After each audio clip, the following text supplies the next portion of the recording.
বিয়ের পর কিছুদিন গিয়ে একটা ফ্ল্যাটে ভাড়া ছিলাম। বাড়িটা যখন ছেড়ে আসছি, আমার চোখে জল। দরজার সামনে দাঁড়িয়ে বুঝলাম ওটার প্রতি আমার মায়া জন্মেছিল। কেন মায়া জন্মেছিল? কারণ ওখানে কেউ আমাকে খোঁটা তোলার ছিল না, কেউ আমাকে বলার ছিল না এই জিনিসটা এখানে রেখো না, এটা এরকম করো না। নিয়মের বোঝা ছিল না আমার কাঁধে।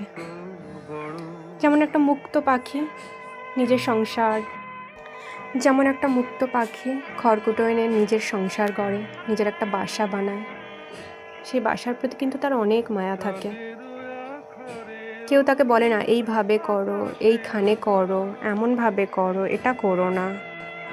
তাই বুঝি মায়া এমন জিনিস যেটা আসতে সময় লাগে।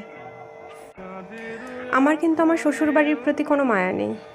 আমি যখনই এটা ছেড়ে যাওয়ার কথা ভাবি, আমি ভাবি আমার মানসিকভাবে আমি শান্তি পাবো কিছুটা। কোনো জিনিসের প্রতি মায়া নেই এখানের, কারণ এখানে আমার কিছুই আমার নয়।